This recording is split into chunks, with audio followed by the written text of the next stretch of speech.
Oh, it's so good to come home and know that I don't have to go back to work for more than a week. I'm taking a week of annual leave, dear. I would appreciate more attention than that, but maybe I can take a few days off from work myself. We could take a short trip. Jacob, we're not going on a short trip. I'm going on a long trip. What are you talking about? Honey, I'm not only taking a week off from my job, I'm taking a week off from our marriage. Don't worry. You can do whatever you want, with whomever you want, while I'm gone. I won't hold a grudge against you, just like you won't hold a grudge against me for what I do. I beg your pardon? Jacob, when we first got married, I didn't realize how much marriage was like a full-time job. I found that a wife had to be dependable, be able to do her job the way it was expected of her, and, most challenging of all, make her boss happy. Our home life began to resemble an organized day at the office. One day I wondered, workplaces provide annual leave so that employees can take some time off from their responsibilities. They are expected to come back rested, ready to get back to work. I wondered why it couldn't be the same for marriage. Let's face it, our marriage has become a bit outdated, boring and routine lately, especially in bed. I've almost forgotten what ecstasy feels like. I've come to the conclusion that we both need a break from each other to get our feelings flowing again. Once you think about it, you'll realize I'm right. Then you'll appreciate what I'm doing. You'll be glad. You'll see. You're out of your mind, Mia. I never agreed to this when we were married, let alone have it dumped on me without warning. I don't know what makes you think I'd agree to your bizarre plan, but I'm not going to let it happen. She grinned. Foolish man. I don't need your permission. Relax, I'm not leaving you. It's just that after being a faithful, hard-working partner in our marriage, I deserve some rest. So do you. I didn't tell you before so you couldn't stop me. Tickets and hotel fees are non-refundable, and you hate to waste money. Look, I have to go out and buy swimsuits for my trip. We're going to sunny Jamaica. We? Who the hell is we? My boyfriend and me. You have a boyfriend? Who the hell is he? You don't need to know. You could do something stupid like tell his wife. Look, find yourself a pretty girl to play with while I'm gone. Just make sure you get rid of her before I get back. I'm not leaving for good. I value our marriage and you. I'm taking a week's vacation for both of us. In a week, we'll both be happy to see each other, and our marriage will be restored.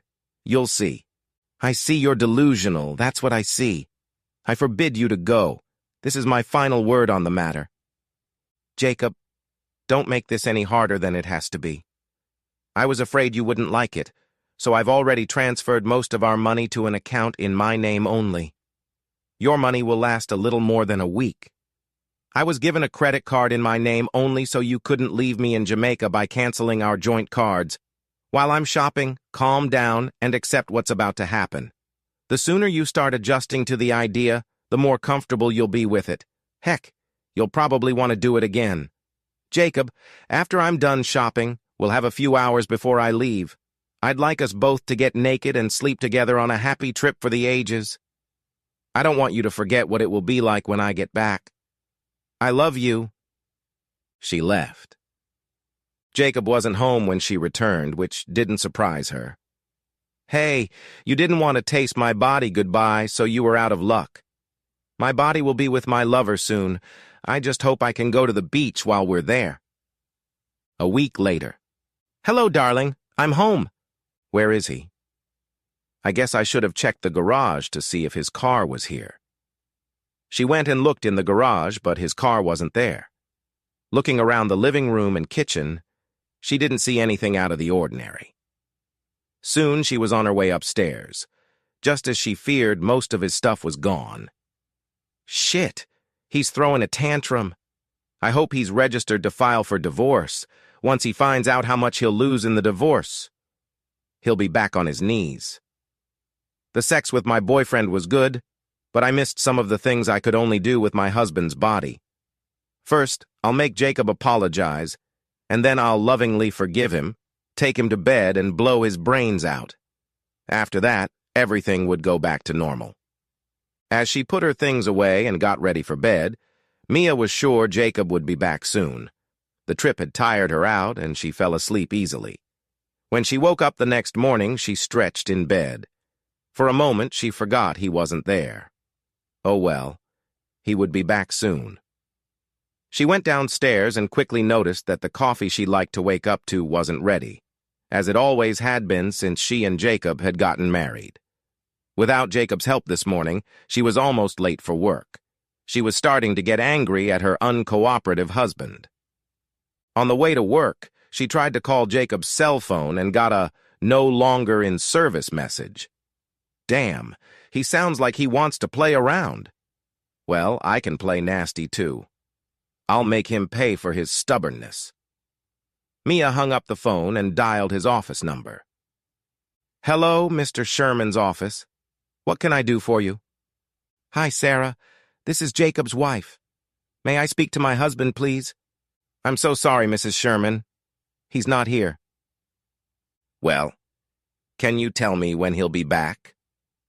I'm sorry, but we're not allowed to give out that kind of information. You've never had a problem telling me before? Since when did silence become a policy? The secretary's attitude was evident in her answer. Since Mr. Sherman told me to give you this if you called. Bastard. Bitch! The secretary hung up. Maybe Jacob has found a woman to sleep with and it takes him a little longer to make me jealous. By not letting him know about my annual vacation, I hoped he couldn't find someone to bond with so quickly. I was probably wrong. He may have decided to go along with this annual leave from marriage, too. Well, good for him. It makes us equal and should help him get over his anger. Mia's consolation didn't last long. She went to use her credit card at the restaurant, but was turned down. The ATM would no longer give her money. She went to the bank to find out that there was no longer much money in her personal account. Mia was informed that she had a minimum balance in accounts in her name. She inquired as to how this money could have been taken without her authorization. Maya was informed that according to bank records, she had given her own written authorization. The clerk obtained her file and showed Mia signed documents giving her husband access to her new accounts, as well as a copy of the driver's license of a woman calling herself Mia Sherman. She was nothing like Mia, who showed her driver's license to prove it. Mia's protests went unheeded. She was advised to contact the police and/or sue if it was fake and fraudulent. That bastard! How could he do this to me? I'm going to kick his ass for this. She went to the police and reported him for theft by fraud, identity theft, and forging her signature. They took her information and asked her where she thought her husband and his accomplice might have gone. Mia gave them some tips on people to contact and places he might live. The police and FBI investigated, but eventually the police recognized that they didn't have any good leads. Mia couldn't afford to hire a lawyer or private investigator to look into it on her own, as her money was quickly running out. With no other options, Mia called every relative and friend of Jacob's she knew, just as the police had done.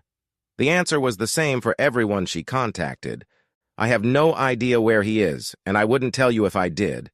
Hell, I was fucked by my husband in exchange for having fun in Jamaica. There's no way I can live in this house and pay all the bills by myself if he doesn't come back soon. She thought about selling the house, but couldn't because the house was in their names. She couldn't file for divorce because she was abandoned because he wasn't gone long enough. Mia was advised that she could go through the normal divorce channels, but in the meantime, she would lose the house. MIA declared bankruptcy to get a fresh start. It was on the day of the move when Mia received the letter. Mia, obviously you were convinced that I had no choice but to wait for you to finish your novel and welcome you back. I think you've forgotten what I did for a living. I was a defense attorney for several counterfeiters. Over the years, I encountered many talented counterfeiters who also had excellent forgery skills. In particular, I remembered one woman who served her time. I remembered in part because she was so gorgeous. I tracked her down and approached her about helping me. At first, she thought I was trying to trap her to prove she was still committing crimes. Once I calmed her down, she told me her story about how difficult it was for an ex-convict to make an honest living. She was destitute and was going to either go back to crime or start prostitution. I was surprised that she agreed to help me if I would fulfill her one condition. I must take her with me when I left and create a new identity. It only took me one night in bed with her to realize how great it would be. She was able to create a driver's license with all your information and her picture. Then she pretended to be you at the bank and forged your signature. It matched so closely that no one questioned it. No one we dealt with at the bank knew you personally, so it didn't matter that she didn't look like you. She looked like she did on her fake ID, and that was all that mattered. Originally, my plan was to respond to your annual one-week vacation with my own one-year sabbatical from our marriage after giving you your money back. But I couldn't understand how you could treat me like that the day you left. My generosity had dried up. Now, after spending some time with my girlfriend, I have decided to forego a sabbatical or divorce. So, in keeping with your analogy of marriage being like a job, Mia, you're fired. I find out my wife is cheating on me, but she and Josh don't know that I know it. Josh is, or was, my best friend, by the way. I know, it's a cliché. But clichés become clichés because they happen so often. I had no idea how I was going to handle it. The thing is, I couldn't understand why he had my wife.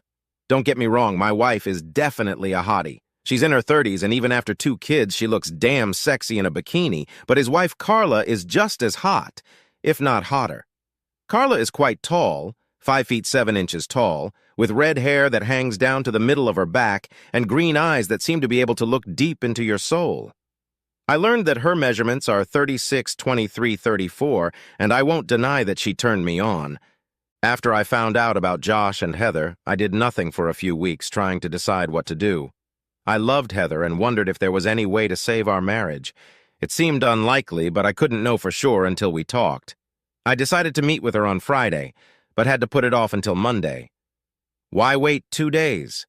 My wife had gotten a call from a very sick friend who needed help, and she rushed over to help. I had no doubt that if I called Josh and asked if he wanted to play golf on Saturday, Carla would come over and tell me that Josh wasn't home and had gone somewhere for the weekend. My parents had taken the kids away to their lake house, so the absence of my wife and kids meant that I was going to have a quiet weekend by myself, and it could very well be the last quiet weekend I would ever have. On the way home, I stopped, bought a case of beer, and firmly decided that by Sunday evening, all 24 bottles would be empty. When I got home, I put on shorts and a t-shirt and went into the kitchen. Dinner that night would be simple. I opened a package of hot dogs and put them in a pot to boil, sliced an onion and pulled a can of baked beans out of the pantry. I dumped the beans into the pot, put it on the stove, and opened a second can of beer. I was rummaging through the refrigerator looking for mustard when the doorbell rang. I opened the door and saw Carla standing there. She was wearing a tank top and didn't appear to be wearing a bra. She had flip-flops on her feet. "You busy?" Partly. "Cooking dinner and drinking beer." "Mind if I join you?" "Not in the slightest." "I could use the company," I said, stepping aside and letting her in. We walked into the kitchen and she sat down at the table. I knew she didn't drink beer, so I opened a bottle of Merlot and poured her a glass. "Dinner is nothing special," I said. "Hot dogs and baked beans. Pretty simple stuff." Fits. The hot dogs were simmering and the beans were bubbling, so I turned off the fire, moved the pans to the cold side of the stove, and pulled 2 plates from the cupboard. I held one out to Carla. She made herself 2 hot dogs and put some beans on her plate. We sat down to eat, and I asked, "What brings you here? Do you know where Heather is?" "She went to help a sick friend." "I wonder when that happened." "When what happened?" "This Josh thing. He looked pretty damn healthy when he left the house. You know Josh is sleeping with Heather, right? And that they're in room 130 at Arrowhead Lodge right now? I didn't know where they were, but I've known for a couple weeks now that she was cheating on me." "How did you find out?" "I found a condom wrapper in his pants pocket when I was doing laundry. We're trying to get pregnant and we don't use condoms. But since he's cheating, I've decided not to have his baby." I don't want to end up a single mom in the event of a divorce, so I used part of my father's inheritance to hire a private investigator. They get together for long lunches, and when he calls and tells me he's working late, he's usually working on Heather. How'd you find out? I was in the basement working on the bookcase I'm making now. The phone rang, and I picked up the basement receiver. Heather must have picked up on the second floor a second before I did, and I heard her say the word lover just as I brought the receiver to my ear, so I listened quietly as Josh told her that they would have to skip their usual long lunch at the Marriott because he had an important meeting. I had to listen to her tell him that she would miss him and that he would have to work hard to make it up to her next time. And you didn't do anything about it? I can't decide what I'm going to do. Right now I've decided to meet her when she gets home and see what happens. Well, what are you going to do? You'll understand in a few minutes. I looked at her confused. Understand what? She stood up, walked over, and sat on my lap. I see the way you look at me, and I know damn well that if we weren't married, you'd be after me. We may both still be married, but we don't have to be faithful to Josh and Heather anymore. They released us from that obligation. She put her arm around me, and her hand slid up my leg, under my shorts, and to the waistband of my panties. I'm going to take my revenge to the end. Even though we decided to have a baby, I managed to make excuses not to have sex during my fertile period, just in case I went to the doctor and had a diaphragm put in. How badly do you want to get back at Josh? Why do you ask? I intend to get back at him hard. I'm at my most fertile right now, and my diaphragm is in my purse. That's exactly what it means. Carla was right. It would be full-blown revenge if Josh raised my child thinking it was his child. I smiled, running my hand under Carla's tank top and discovering that she was indeed braless. On Heather's side of the bed. That's where I want you. On the side of the bed where Heather is lying. She got up off my lap and said, "Come on." We both hastily undressed as we reached the bedroom. I pointed to Heather's side. Carla smiled and said, "You take me on Heather's side, and then we'll go to my place, and I'll take you on Josh's side." Deal. We were both sweaty and out of breath as I stepped out of her and fell onto the bed next to her. Carla propped herself up on her elbow and looked down at me. I can't believe this. I just can't believe it. Heather can get it. But she wants my husband? We fell asleep cuddled together. In the morning, I woke up before Carla, and as I looked at her, I couldn't help but think about the fact that my cheating with Josh's wife had put me on the same level as Heather. Of course, one could attribute it to Heather's cheating that freed me from my vows. What she did, I can do, right? What's good for the goose is good for the gander, right? But for me, the big thing was that I cheated on my marriage. I couldn't claim to be moral in my conflict with Heather. True, she didn't know I cheated, but I did. I hadn't noticed Carla was awake when she said, "You look pensive. What are you thinking about?" I told her. She replied, "I made the same promises you did when I married Josh, so I guess that makes me a cheater too, but I don't think so. Josh made the same vows I did and then broke them. To me, that means we had a contract, and if we were practicing law, if I remember correctly from my business law classes, Josh broke the contract, and the contract can be declared void. I know marriages aren't treated that way, but that doesn't change the fact that Josh and I had a contract and he broke it with me, which means, at least to me, that I am no longer bound to honor it. You have to look at your marriage the same way. You don't cheat on the one you love. You only do what her breach of contract allows you to do.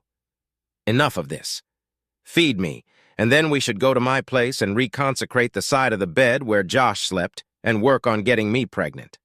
If she wasn't pregnant by the time we fell asleep at her house, it wasn't because we weren't trying hard enough. I don't think the last 2 times we made love did any good.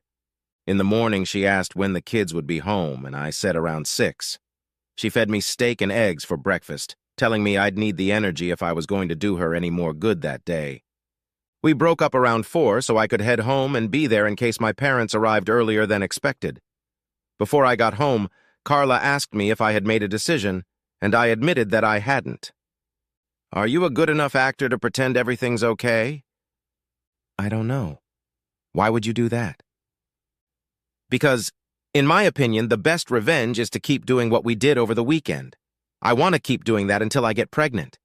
Besides, you have to think about your kids. Divorce will tear you away from them because here the courts always give custody to the mother. You might be able to see them every weekend, but that will only be if Heather isn't too mad at you to find some reason that you can't see them. My advice is to deal with the bitch. Live life as usual, except you and I will party hard every chance we get. I doubt that, Carla. Sooner or later, the traitors are going to get caught. If they catch us, it reduces our chances of holding the high ground in any conflict. We caught them because of stupid mistakes. You found out about Heather because they were both stupid enough to use home phones to communicate. I found out about it because Josh was sloppy enough to bring the evidence home in his pants pocket. We're not going to give that kind of chance. We'll buy a couple of track phones at Walmart and use them to keep in touch, and so our spouses won't accidentally find them. We'll leave them in our desks at work. We'll always know when they're meeting, and we'll get together at the same time. No, we can't do that. If Heather calls and says she has to work late, I'll have to babysit. And if they do it at lunchtime, we can't do that either because I can rarely take a long lunch. You do work late sometimes, don't you? When you do, she'll have to be home to watch the kids. I play cards with a few friends from college every Wednesday night, and I sometimes stop for a drink after work with people I work with, and Josh is used to it. Another thing we can do is tap into our phone lines so we know what they're talking about. You in? You've thought this through, haven't you? Maybe I'm missing something, but if we both work together, I think we can cover all sides. Are you sure you want to do this? I'm absolutely sure. Like I told you in the beginning, I want revenge on Josh. I gave him everything I have, and he stabbed me in the back. I spoil that son of a bitch to death, and he cheats on me. No way in hell I'm letting it slide. My idea of perfect revenge is to let him raise another man's child, and what could be sweeter than having that child's father, the husband of the woman he's cheating with, in bed? I want revenge, too. I think I can get revenge by seeing this asshole raise my child, but I'm not sure I can pretend to be a loving husband to a wife who cheats on me. You'll be stimulated by your mistress. Are you sure? For the last 48 hours, you seem to have enjoyed the hell out of what I've given you. You can have as much sex as you want, anytime you want, for as long as you want me. You know an offer like that is damn hard to refuse. I certainly hope so, and that's not all.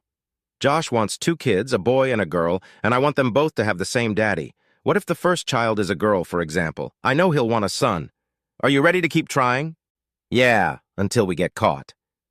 We just have to make sure that doesn't happen. Oh, and one last thing. Are you going to be able to act natural around Josh? It's going to be hard not to smirk knowing that I'm going to try my hardest to give him a baby to raise, but I think I can handle it. I think I'll stay after work on Tuesday with the girls. What a coincidence. I'll be working late on Tuesday.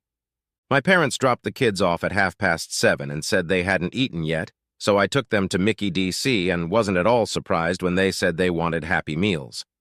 After we ate and got home, Heather asked where we were and said sharply, "Why didn't you call me and ask me if I wanted to have dinner with you?" You didn't tell me when you were coming back. You didn't call me on my cell phone and tell me you were back, I replied just as sharply. She threw me an angry look and went to say hello to the kids. While Heather put the kids to bed, I started to figure things out. I learned how to tap the phone line with a voice recorder and decided to buy 1 or 2 on the way home from work the next day. I would buy 2 to put not only on my line, but also on Josh's line. I'll have to call Carla and make arrangements. I noticed that Heather didn't shower before going to bed. She may have showered before coming home, but then again, maybe she didn't. When Heather went to bed, I cited an upset stomach and told her that maybe we could have sex the next day. At 3:20 on Monday, my secretary announced that Mrs. Carla Marvis wanted to see me, and I asked Shelley to let Carla in. Carla came in, closed the door behind her, came up to me and kissed me. "It's too bad you have a secretary sitting outside your door. If she wasn't there, I'd lock the door, and you could do me right here on your desk." "If you can hold it for 10 minutes, she goes home at 3:30. Wow, I was just kidding, but I could easily kill 10 minutes. She opened her purse, pulled out her cell phone, handed it to me, and told me she had already written her number in it. "The plan for tomorrow is that I'll run to the Marriott at lunch and get a room. I chose the Marriott because to get to the rooms, you have to go inside and walk down the hallway. No exterior doors so someone could see us enter. I'll call you and give you the room number. I'll finish work at 4:30 and go straight to the room. When you get there, go into the bar and have a drink, and if anyone there recognizes you and sees you, they'll think you just stopped for a drink on your way home. After the drink, you come to the room where I'll be waiting for you naked. How does that sound? Sounds like a great plan. On the way home, I'll pick up what we need to tap our phones. When would be a good time for me to come over and do that? It's already done. I went online and found out how to do it, and there's a voice recorder I can use. At this point, Shelley poked her head through the door and said, "I'm leaving. I'll see you in the morning." When the door closed, Carla got up to lock the door, and when she turned to me, I had already taken off my underpants and underwear and was clearing the table. Carla laughed and said, "Impatient? I like that in a man." It was quick, no-frills sex. Putting on her panties, she said, "This will keep me going until tomorrow, but you'd better come back prepared for a long and energetic evening. Maybe you should beef up your vitamins." On the way home, I stopped at the Radio Shack and bought 2 tape recorders and 6 extra cassettes. I got a second tape recorder so I can listen to the tapes in my office. I'll save the tapes that have something of the 2 lovers on them until the day I tell the judge the reasons for the divorce. When I got home, Heather had already made dinner and brought wine, which was a good sign of her loving mood, and I was surprised by it. Had she spent the weekend sleeping with her lover and now she was coming home wanting more? Was she turning into a nymphomaniac, or was she just enjoying her ignorant, as she thought, husband after being with her lover? Maybe someday I'll find the answer to that question. Sex with Heather was always good, and she enjoyed doing it all. If Carla was being honest and not just playing on my ego when she said I was bigger than Josh, I have to wonder what he had that Heather thought I lacked. Another question that I might have an answer to someday. When dinner was over and the kids were parked in front of the electronic babysitter, Heather said, "You know you have work tonight, right?" "Oh, and why is that?" "You have to make up for last night." "I'll do my best." "You're always amazing, my love." I was going to say, "Then why are you sleeping with Josh?" But I didn't. While Heather read to the kids, I went down to the basement, found where the phone line runs, went into it, and hooked up the tape. Heather doesn't leave for work until an hour after I do, and I figure that's when she and Josh will be talking. I could be wrong about that. Heather had a cell phone, and of course they could talk on her work phone while she was at work. I was betting that the call I overheard was an indication that they were talking while she was home. We managed to have sex 3 times that night, which was a rare event for us. We had sex 3 or 4 times a week, but usually only finished once, though sometimes twice. Here's another thing to think about. The warning bell rang just after we finished our 3rd time. We were lying next to each other when Heather said, "Have you ever thought about the fact that we could have another baby?" "Not realistically," I said, wondering if it had anything to do with Josh. "In fact, I'm considering the idea of getting a vasectomy so you can go off birth control pills and we'd still be safe." "Why don't you want more?" "We had Mike and Anna so soon after we got married that we didn't have a chance to go anywhere and see anything. Now we are still young enough for that when Mike and Anna become independent. Little kids will preclude that. Besides, right now we need the income from your job. We'll be hurt by you leaving your job because of the pregnancy." I had some really bad thoughts going through my head. I'm sure Heather knew that Carla and Josh had decided to try for a baby. Did Heather want Josh's first child before Carla got it? Was there something Heather had against Carla, or was it just Heather trying to claim her lover? Either way, it made me think that I couldn't go through with Carla's plan. I think I'm going to have to dump Heather pretty damn soon. And then, a really, really bad thought popped into my head. Were Mike and Anna even mine? I had to find out. I fell into a very restless sleep. And the day after the grueling session in room 202 of the Marriott Hotel, I voiced my concerns to Carla. "I can't even guess what you should do," Carla said. "Talk to her about Josh now before she gets pregnant?" "Of course, she could already be pregnant and getting ready to dump the baby on you. I know what I'd do, but I'm not a man and I'm not you." "What would you do?"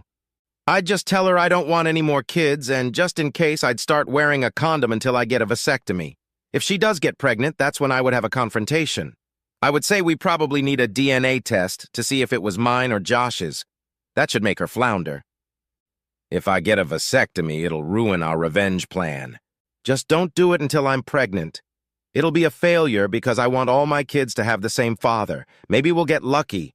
Maybe Heather was just probing you. You said you didn't want to, and that will make her say no. We'll just never know until she comes up to you and tells you the rabbit died. She looked at her watch and said, "We have a couple more chances for you to make me a mom." I stopped on the way home and bought a bunch of condoms, and that night when Heather wanted sex, I pulled out one of the condoms and started putting it on. What was that for? I've decided to use them until I get a vasectomy. I really don't want kids anymore. So take it off. I hate the feeling. I'll stay on the pill and use spermicides until I can adjust to the diaphragm. That way we'll be perfectly safe. Hate feeling them? I thought, finishing rolling it on. Heather was a virgin when we got married, and I'd never used a rubber band with her. When had she realized she didn't like feeling them? And with who? Whatever it was, it only solidified my decision to find out about the paternity of my 2 children. Then I remembered that it was because Josh used rubbers when he slept with Heather that Carla realized Josh was cheating on her. I was still going to get tested. If you don't have spermicide yet, I'll use the condoms I bought today.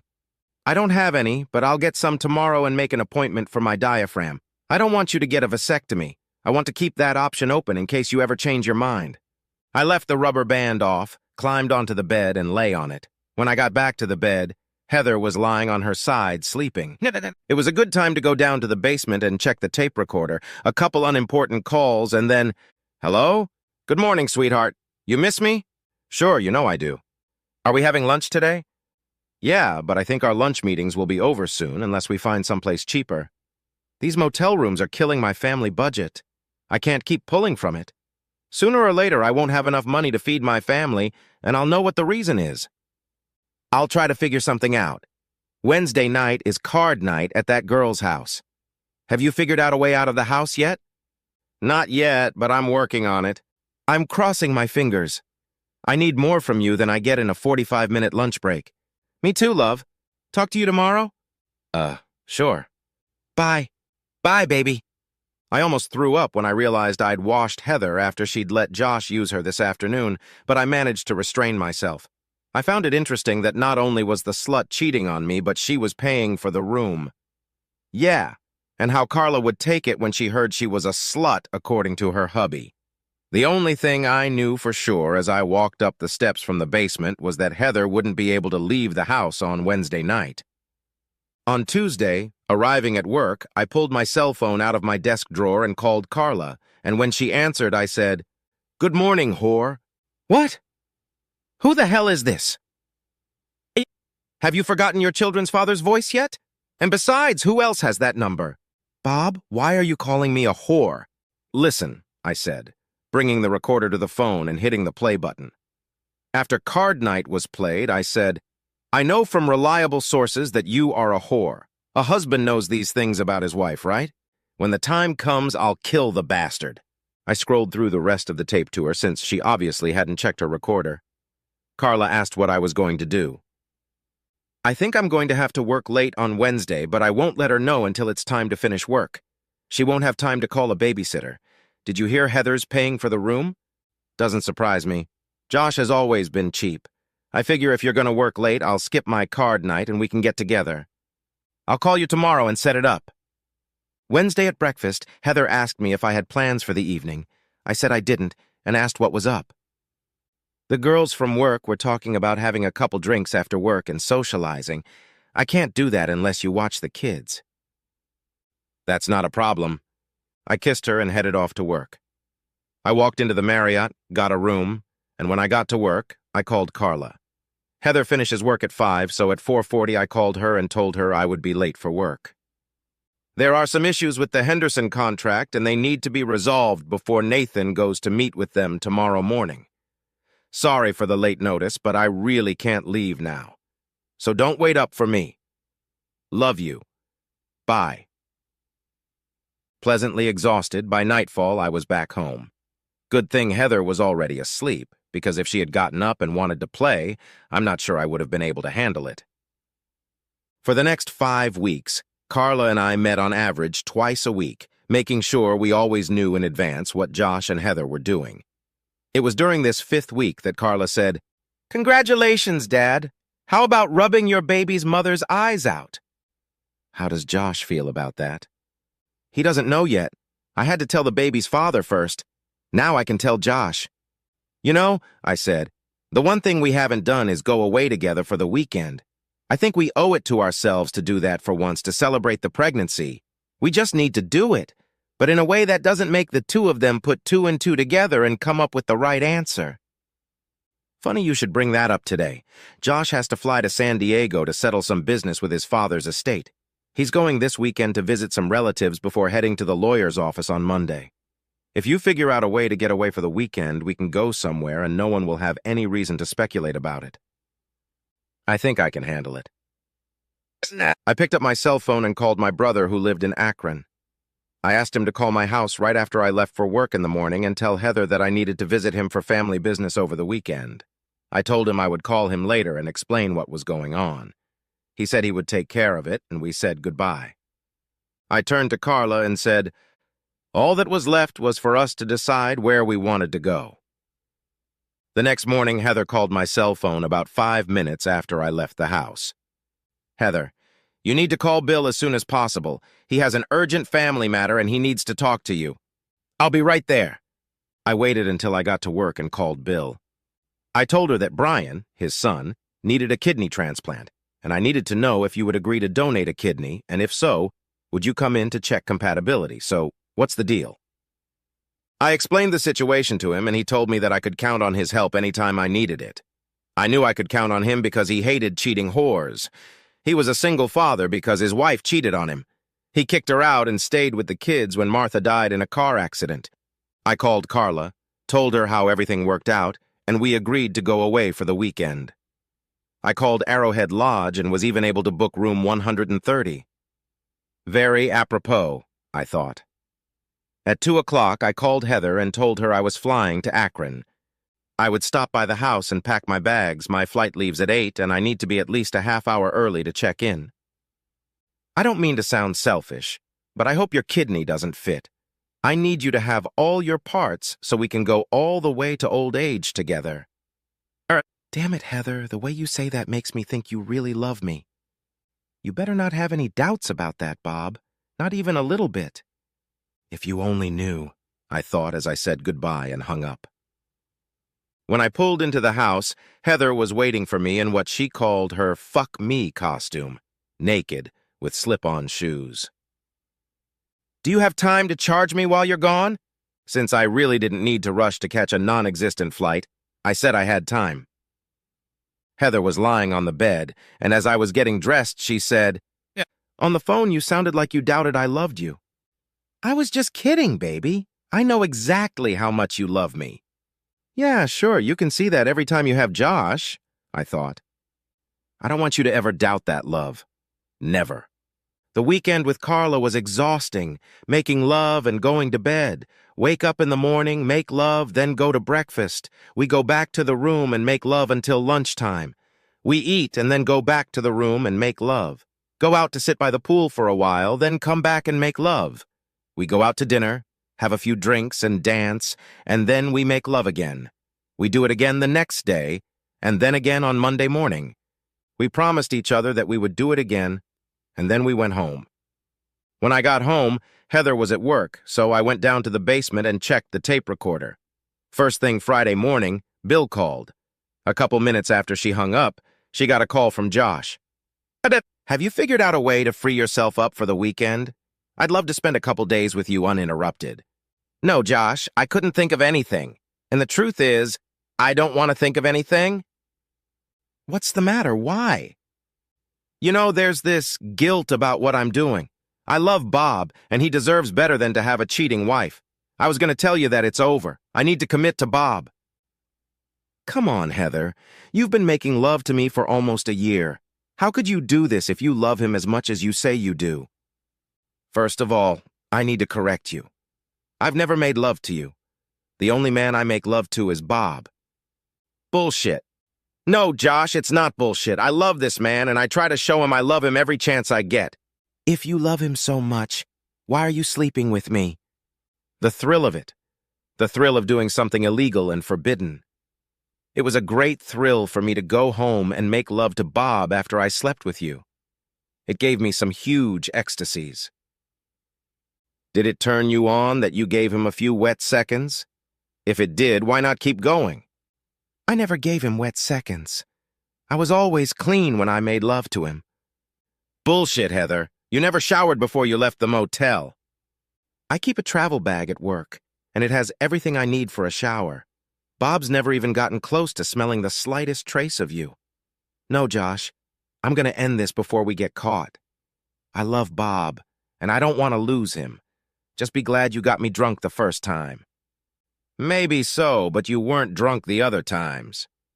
That depends on what you mean by drunk. I was drunk from the excitement of making love to Bob. I wanted to see if the thrill and excitement would be there if I did it sober, so I let you do it a second time, and that was the only reason I kept doing it. We got away with it for a little over a year, but I just realized that the feeling I have for Bob after being with you is not worth what it will cost me if we get caught and I lose Bob. Have fun in California, Josh, and when you get home, don't call me. Bye. Interesting, I thought, pulling out the tape and inserting a new one. I unpacked and went to work. Around 11, I called Carla, and when I said, "Hi," she said, "I miss you. Is everything okay?" "You're my sexy. Yeah, I want you to listen to something." If this is Friday's phone call, I've already heard it. What do you think? Sounds like she pulled her head out of her ass and realized she might lose you. What are you gonna do? I've already decided that I'm only going to stay with her until the kids turn 18. And I don't see anything that would make me change my mind. If she meant what she said to Josh, she'll be easier to hold on to, but the trust is gone. Even if she breaks up with Josh and they never meet again, how do I know that somewhere in the future she won't start missing the thrill and excitement of cheating and hook up with some new guy? You can always hit her with the words, "If you're really over Josh, maybe we can move on, but you won't get a second chance." No, I can't. That would give away the information that I have a wiretap on my phone, and like I said, the trust is gone. I need a way to keep tabs on what she's up to.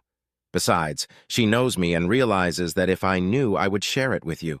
She could tell Josh that, and it would make him think twice, and we don't want that. Is that your roundabout way of saying we're going to keep this up? You heard the conversation. They've gotten away with it for a little over a year, and you and I have only gotten away with it for a couple months. They owe us another 10 or 12 months, and then, of course, there's penalties and interest that could make it even longer. I'd like to see that happen. Epilogue. Carla and I continued to see each other an average of twice a week until her 7th month. She wanted to continue, but her belly was so big that I couldn't make love to her without hurting her. That's right. You have to take care of babies. The ultrasound showed that Carla was having twins. She gave birth to 2 beautiful little girls. Just as she predicted, Josh wanted a son. So 2 years after the twins were born, she got pregnant again, and this time the ultrasound showed it was a boy. We made love until her 8th month, and then we broke up. We both felt we had gotten away with it long enough, and if we were caught, Carla would become a single mom with 3 kids to raise, and neither of us wanted that. As Carla put it on our last time together, the goal was to get back at the cheater by giving him someone else's children to raise. To do that, I need to stay married to him. Josh got a promotion that required him to move, and I haven't seen or spoken to Carla since they moved. However, I think of her often and with love. It's been 6 years now, and as far as I know, at least judging by the phone tap, Heather hasn't contacted anyone else. Then again, she and Josh had been doing what they were doing for over a year, and I had no idea. She might have wised up and stopped using the house phone for forbidden communication, but I've been watching her closely, and so far I haven't seen anything to indicate that. She's doing her best to spoil the hell out of me, and I'm critically rethinking my plan to leave her when the kids turn 18. That will be another 4 years for Mike and 5 for Anna. I'll just wait and see.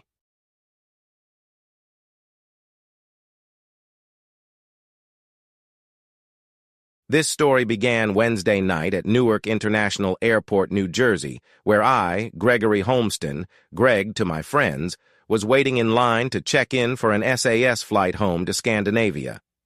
The flight was full, and I was asked to change to a later flight. After some negotiation, they replaced my tourist class ticket with a business class ticket for the next day. It was a real bargain for me. Another night of partying in New York, and a much more comfortable flight home. It was a very short stay in New York, just 3 days visiting a friend who promised me a really good time when I got to the Big Apple. The only reason for the short stay there was my cheap ticket, which I bought at a very bargain price from a guy who had no way of using it. It was impossible to change the departure time on that cheap ticket, so an extra night in New York was a real gift for me. The next pleasant surprise happened during the flight home.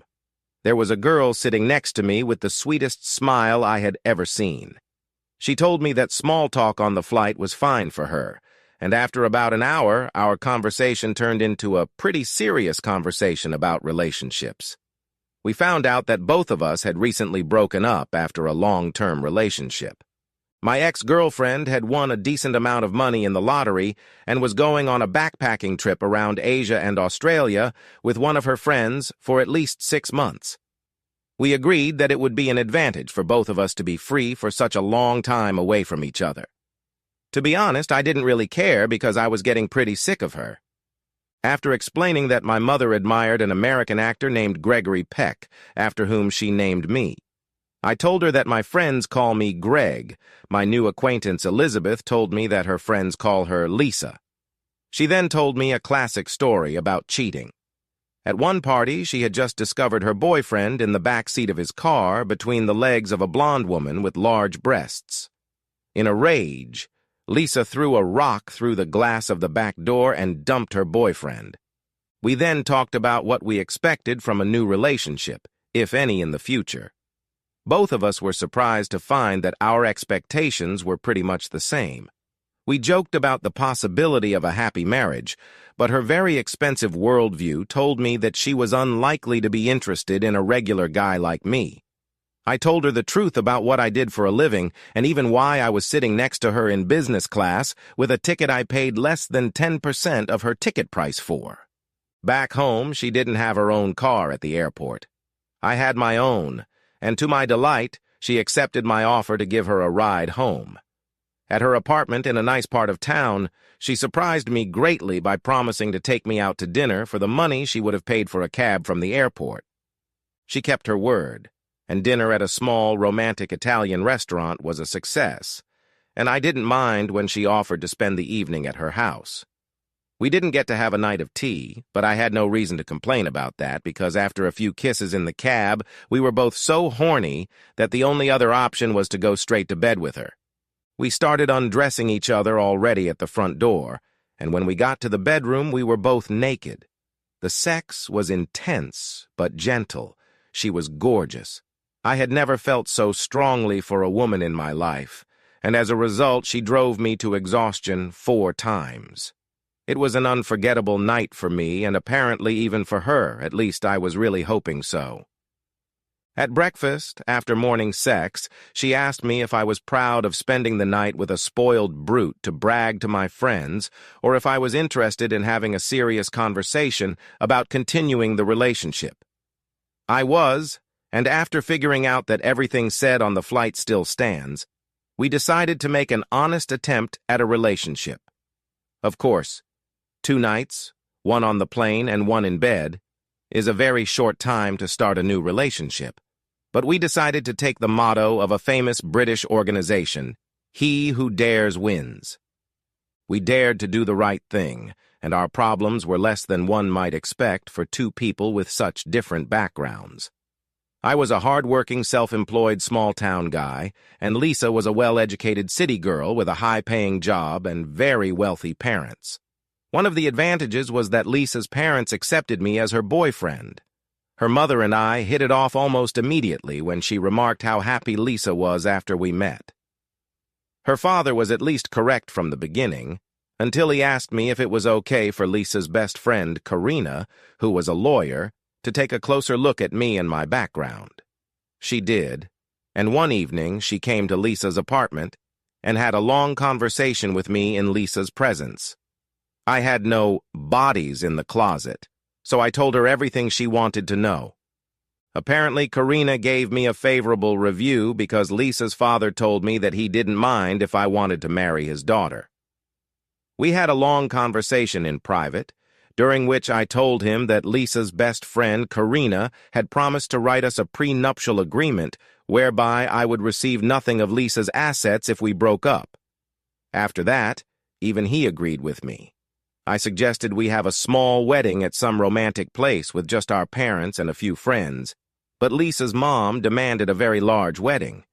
I didn't really care. After all, she was their only daughter, and the old custom of having the bride's parents officiate the wedding wasn't completely forgotten. After the wedding, Lisa and I had some good times. Lisa bought a house in a good neighborhood, and Karina persuaded Lisa to rent it for a low price so that she wouldn't kick me out immediately during a fight over something trivial. Lisa's mom was expecting grandchildren, but was disappointed every time she checked Lisa's belly, which never started to grow. We traveled a lot and tried many interesting outdoor sports, often with Lisa's best friend Karina and her husband. Lisa got several promotions at her job, and my business was so successful that I had to hire a highly skilled assistant. Then several of her friends, including Karina, got hooked on the baby boom, and after a while even we got into it, much to her mom's delight. But for us, it meant a whole new way of life. After much calculation and negotiation, I agreed to let Lisa pursue her career, but also agreed to be a stay-at-home dad, and just 18 months after our son was born, we had our daughter. For 6 months, Lisa stayed at home with both children to breastfeed, and after that it was my responsibility to look after the most domestic chores. Lisa's mom helped me a lot so that I could devote a few hours a day to my work. Then, when we put the kids in daycare, I had more time to work, even though I was a real soccer dad. Our relationship with Lisa went on without too many problems. Quarrels were rare and, as a rule, for unimportant reasons. We never argued about money or yelled that we were fed up with each other. Because some of our friends had already broken up, Lisa and I considered ourselves lucky to have such a happy marriage and celebrated our 10th wedding anniversary with a big party. But sooner or later, every paradise has its snake. The snake in our paradise was a co-worker of Lisa's named Alan Peterson. He came from a management position at a competing company and brought several clients with him. He got a job at almost the same level as Lisa. Peterson may have been a very smart stockbroker, but as a person he acted like a real asshole and was unpopular with his fellow employees, including Lisa. In the evenings, she would tell me how nasty this Peterson was during the day and what stupid remarks he made to her. She was very angry with him, there's no doubt about that. But after about 2 months, I began to notice a slight difference in her comments about his actions, remembered what my friend Dan had told me about successfully seducing difficult targets, and realized that our marriage might be in trouble, possibly very serious trouble, in the near future. I never suspected Lisa of cheating, never wondered what she was up to, or supervised her when she went out with her friends or went on business trips. I had always trusted her, and she had always trusted me. But now I had a strange feeling about this Peterson guy. Dan, who had been a very successful woman hunter before he completely changed after meeting the girl of his dreams, claimed that an experienced seducer could seduce 80% of married female employees if he took his time and had sufficient social or economic qualifications, at least equal to his chosen prey. He even complained that psychopaths have great advantages because they never care what happens to their victims afterward. I used my new connections and got some useful information about Peterson's past. He wasn't a nice guy. His personal record included large debts and broken marriages. I feared that Peterson was a psychopath whose goal was to get to Lisa's bank accounts through her body. When Lisa didn't complain about Peterson for a while, I asked her what was going on, and she hissed with rage. Behavior can change. No one is ever truly bad. And now that the real bad boy has turned into a real good boy and become your favorite at work? She didn't bother to answer, but I realized my suspicions were not unfounded. Then we had a good summer. and Lisa's summer vacation lasted the entire month of July, when the family had a good time together, and I didn't give Peterson a second's notice. But in August, a strange feeling about Peterson came back to me, and I gathered more information about him from available public sources. He wasn't a real good boy. Then the proverbial shit hit the fan at Lisa's boss's annual dinner, where the best people with spouses gathered. I always attended it without any problems or complaints from Lisa, but not this year. It started already during the socializing with the welcome drink. Lisa and I were standing around chatting with a few people when a rather stout-build man, a few years older than me, came up to us and gave Lisa a longer and tighter hug than is proper for a greeting in good manners. Then he asked her, without looking at me, "Did you bring your boyfriend here?" Before Lisa could find something to say, I replied loudly, "Is this the scumbag, Peterson, who's been harassing you all spring?" Peterson froze like a statue. Apparently he wasn't used to being called a scumbag around his co-workers, and the skinny woman yelled at him to shut up and dragged him away before anything else could happen. Lisa was red-faced when she left me to talk to her friends. Two young men who heard the conversation came up to me, shook my hand, and said that they agree with me about Peterson, but I should know that he bragged about being the first man to sleep with Lisa, and that he had already had some success because they had had lunch together several times. They asked for my card and promised to keep me posted on how Peterson was working with Lisa. During lunch, Peterson asked me, "You're working with the new kitchen equipment, aren't you?" "Yes." "Can you tell me what's new and hot in the future?" I'd heard this before. He wanted me to start with some chit-chat about the latest news so he could then interrupt me with an amusing line about the kitchen stove. I replied, "New and hot? A new stove used to meet those expectations? But isn't it silly to dream of expensive new stoves while a bailiff is after you with a blowtorch up your ass?" The chuckles were on my side, which pissed Peterson off like a bee. He shouted to me, "Maybe we'd better get out for some business talk." I stood up and replied, "My dear Peterson, with great pleasure." Peterson remained seated, and Lisa called out to me in an angry voice, "Sit down." I sat down, but couldn't resist the temptation to say, "For the second time tonight, you're running off like a hem-hanger." This provoked more laughter, and the faces of both Peterson and Lisa turned red. Peterson's wife was among those laughing. In the cab on the way home, they didn't utter a word. Our children were at her parents' house, and at home a hurricane came at me with all the things I had done wrong and how ashamed she was of me. She ended the long list by saying, "How the hell could you do this to me?" I raised my voice. "Why the hell did you make out so shamelessly with that scumbag in front of me and not object to his derogatory comment about me? Do you really think I'm some kind of freaking foundling?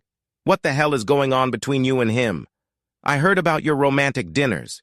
Have you really lost your mind and fallen in love with such a creep?" Now she obviously realized that even she had a hand in how the vendetta between Peterson and me had begun.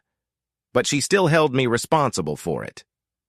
"What is it with you today? You're jealous and overreacting as soon as someone says something to you?" "Reacting?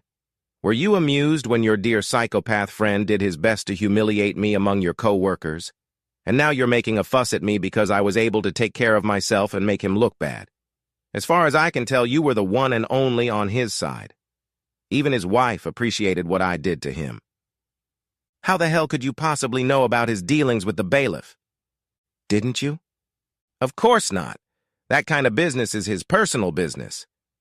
Not when he's on his way to seduce a stupid rich wife.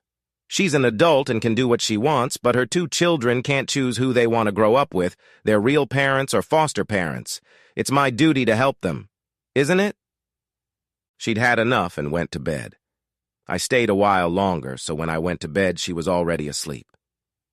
The next morning, we had a silent breakfast before she went to her parents' house to pick up our children.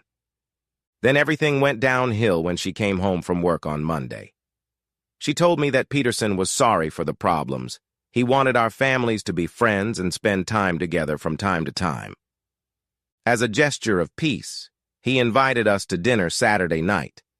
The only stipulation was that I had to call my boss and Peterson and admit that I regretted what I had done at the dinner. In Lisa's opinion, this was a very good decision. If I had any objections and refused to cooperate with them, I would have to sleep in the spare room until I changed my mind. Now I'd had enough, and I yelled at her, "What the hell did that creep do to you for getting complete control of your mind? I can tell you that I've already talked to your boss, who doesn't hold a grudge against you." I picked up my cell phone and asked her, "Please give me Peterson's number so I can tell this goddamn pile of shit what a miserable asshole he really is." Lisa refused to give me his number. Instead, she said, "You're sleeping in the spare room." "Yeah, but not in your spare room." I went up to our bedroom and started packing my suitcase. Lisa walked in a while later, saw what I was doing, and yelled, "What the hell are you doing? Did you forget I got kicked out of here?" She began to realize that Peterson's suggestions had led to the worst crisis in our marriage, which was still very close to spiraling out of control. She replied in a very soft voice, "It's the same as mine, and I can't and won't kick you out of the house." Even I replied in a soft voice, "Why are you taking such stupid orders from this conniving psychopath who wants to destroy our marriage?" For the first time in our marriage, she started crying during an argument. "Please forgive me and stay home. I love you so much, and I am sorry for all the stupid things I said to you. Please forgive me." "I love you too. But don't ever bring any Peterson crap into this house again. Do you understand that?" "Yes, I promise." We had great sex that night, and we became a happy family again without a word about Peterson. Lisa never mentioned to me that Peterson was involved in a serious problem at work when he lost an important client. He had to attend a board meeting of the client's company to explain his proposal to invest their large cash flow. But he had trouble opening his garage door, noticed his car had a flat tire, couldn't find a jack, called a cab. The cab arrived but took the wrong road, got lost, and Peterson got lost. Peterson got into an argument with the driver, who got angry, stopped the car, and dragged Peterson out of it, kicked his ass, and drove off with Peterson's briefcase in the back seat.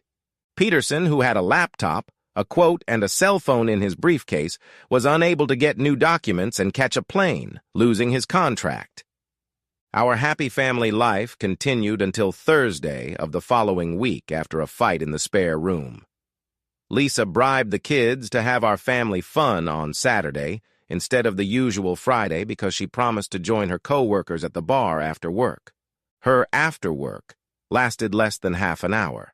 She came home angry as a wasp, and her light brown skirt was completely wet from the beer. She never told me what happened, but I found out from other sources anyway. Lisa and Peterson had found a secluded booth, grabbed large mugs of beer, and were anticipating a nice time together when a drunk man approached them with a large glass of beer in his hand. He began to complain about the government and paid no attention to Peterson's polite attempts to get rid of him. After a while, Peterson lost his temper and told the drunk to back off. This was foolish of him because the drunk even became angry, spewed the contents of his glass in Peterson's face, pushed 2 glasses off the table onto Lisa's lap. He then punched Peterson hard on the nose so that it bled. The other guests paid almost no attention to the altercation, and no one tried to stop the drunk as he left the bar. As Lisa was taking her after-work shower, I committed the most shameful act I had done to her during our marriage. My only excuse was that strange things happen in war and love. I took Lisa's cell phone from her purse and hid it in a safe place in my home office. Lisa had promised her mother to go shopping with her on Saturday morning. The kids were playing with friends, and I had plenty of time to study Lisa's cell phone. Apparently, all incoming and outgoing messages had been deleted on Friday morning because there were only 2 incoming messages, both marked read, and 1 outgoing message. The first message, received at 9:25 a.m., read, "My dear Elizabeth, I love you very much, and I have a much better offer for the afternoon than after work in a crowded bar. You know what? Please say yes to your faithful lover. Love A."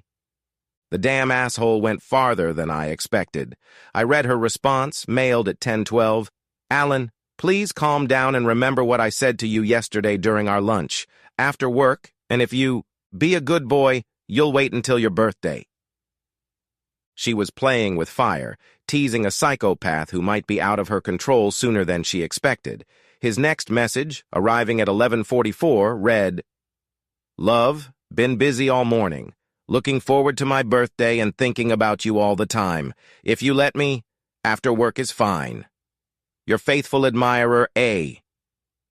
Something serious was going on between them and obviously close to happening. Checking the almanac in her phone, I found the day marked as AP's birthday only 3 weeks prior. I decided it was time for Lisa to make her choice. I noticed that Lisa was looking for something over the weekend, but didn't tell me anything. Over the weekend, 2 more text messages arrived on her phone. The first was on Saturday. My love, I'm sorry about that incident after work. It caught me off guard. Your loyal fan A. I wasn't tempted to reply, and on Sunday, a new message arrived. My beloved Elizabeth, I'm sorry and hope you forgive me for Friday. Looking forward to seeing your bright eyes and sweet smile tomorrow. A. Peterson didn't see her smile on Monday or Tuesday because he spent most of the day in the hospital. Early in the morning, he rushed to the post office to get the newspaper. This Monday, he fell so unluckily that he broke his right arm. He yelled that there was a wire between the railings on the stairs, but his wife didn't notice anything when she examined the steps. On Wednesday, he paid a visit to work. Lisa hadn't said a word to me about it, but as usual, other sources kept me in the loop. I called Lisa's boss, told him I was free between 2 jobs for week number 47, and asked if Lisa had anything important planned for that week. I wanted to surprise her with a week off. He called me back an hour later and said he was fine with her taking a vacation for that week. Friday night during family vacation time, I told Lisa and the kids about the week in Mauritius. The kids were very excited, and Lisa agreed that it was a good idea and promised that she wouldn't mind if she took a vacation for that week. Apparently, she had no contact with Peterson over the weekend, because the expected objections to the vacation didn't come until Monday when she got home from work. Lisa told me that we should move the vacation trip from week 47 to week 48 because she had an important meeting on Wednesday of week 47. I replied, Is that meeting really that important? You know week 47 is the only possible week for me, and I know these trips sell out long in advance. I was lucky enough to get our tickets from a friend at a travel agent who called me when she got 4 tickets back. Don't you think the kids will be disappointed if we cancel the trip? Let me talk to the kids and explain everything to them. I'm sure they'll agree to go another time if we go to Euro Disney on a weekend when you have the weekend off. Hadn't you better start explaining your problems to me? Dear Elizabeth, I spoke to your boss before I booked the trip, and he was fine with you taking a week off. According to him, you didn't have anything important planned for that week. I don't think I'd called her Elizabeth since saying our wedding vows in church, and I'd never talked about her job with her boss. She realized we had a much bigger problem than before, and a frightened expression appeared on her face as she replied in a soft voice, He didn't check up on me. No, but he did with your secretary. The only unusual thing this week is Peterson's birthday on Wednesday. He told me that he would be celebrated at work as usual, given flowers and eat birthday cake during the 11 o'clock coffee break.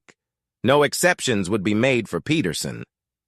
Now I looked her straight in the eye before continuing.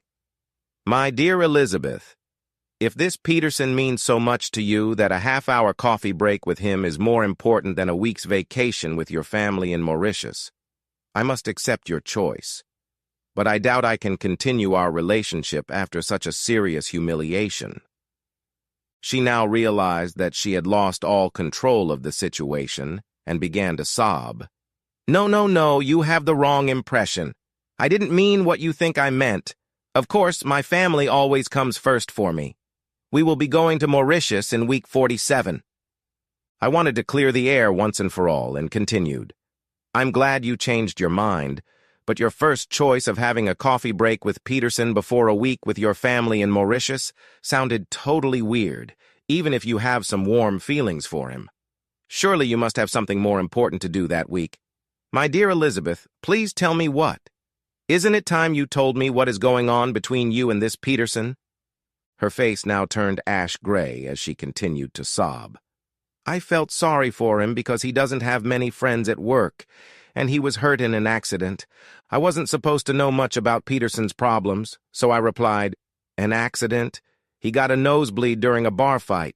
Your co-workers told me he poured his beer in your lap and some other guest punched him in the nose. But they didn't care that Peterson and you were alone, like lovebirds in a booth and not with the others. Peterson broke his arm in an accident. But that doesn't stop you from being involved in something serious with him. What? Are you in love with him? I know about your romantic lunches. How far have you and him gotten? Please tell me the truth. I love you. Only you. I like him as a good friend. But no, I don't love him, and I could swear I've never slept with him or anyone else since I met you. Now I'd had enough, and I screamed. Please tell me what was so damn important in that damn 47th week. Did you promise to fuck him as a birthday present? Lisa realized that her co-workers at work kept me in the loop about what Peterson was bragging about at work. She looked me straight in the eye before she decided to give in and tell me the truth. Yes. She noticed the disgust in my eyes and continued until I found something to say. Yes, I promised to have sex with him on his birthday, but I don't love him, and my promise wasn't a gift. The reason is that he won the contest, and it was his prize. I was so confident of winning that I accepted his offer and bet a one-time sex session against his 500 shares of Volvo stock. But please believe me, that was the only reason for my promise. I love you. Only you. Please don't do anything stupid until you know the whole truth. You don't love him? I didn't get that impression during the company dinner and the Monday afterward when you brought his shit home with you and almost kicked me out of the house. He attracted me by giving me a lot of kind attention after I decided I was the one who turned him from an arrogant asshole into a loving friend. Today I know him better. And keeping the promise you made to him was more important than your marriage? You can't be so stupid that you really thought I'd stay married to you after you slept with that asshole, can you? You'd never know. And the contract says that if I lose the contest and don't fulfill my promise to pay his prize of domestic pleasures, I owe him 5,000 shares of Volvo stock. No problem. I'll give him the shares because my marriage is worth more than that. It's amazing how love can turn a smart girl into a naive bitch. First of all, I was the first to find out about your cheating and he got rid of me. I bet your sex would have been very well documented and I bet he would have sent me copies. Second, once you're in his net, you'll be his whore until he kicks you out. Third, he doesn't own stock in the 500 Volvo, so there's no competition. Fourth, it'll turn out he cheated during the contest. Fifth, he'll get your next top job and fire you afterward, ruin your marriage, and swindle large amounts of your money. He is a smart man in many ways, and no doubt he could have succeeded if you were alone. But you were lucky to be supported by people in the background who really love you. You don't have to pay him anything. Oh my God, how much do you know? Enough to save you from this trouble. He was fired from his last job, but they played on the fact that they lost the ultimate power to preserve their goodwill. His backroom deals with competitors cause serious problems for your company, and he will be fired tomorrow with no benefits. I'm sure he will never pester you about competition. Epilogue. We had a nice vacation in Mauritius and felt like newlyweds again. When Lisa's boss was promoted to a senior position in a multinational company, Lisa was the first woman to get his old job. It was her company's 97th year in business, and most of the comments said it was long overdue for a woman to take the top job. I sold my business and took a job with Lisa's father, whom he had persuaded to hire me after our successful collaboration to rescue Lisa from the Peterson trap. I made suggestions, we worked out plans together, he knew people who had connections to those who could do the job, and he insisted on taking the pay. All 3 operations were successful. We regretted sending the case back to Peterson, but it turned out to be for the best. I gave up my doubts about Lisa's father's job when Lisa said to me, Dad needs a good man for the job, and you've been suggested by several people. Please accept. Peterson's wife left him well cleaned up, and after a long period of unemployment, he left town and took a job as a traveling insurance salesman. According to recent rumors, he had already become one of the best men both in sales and in seducing married women during his business trips.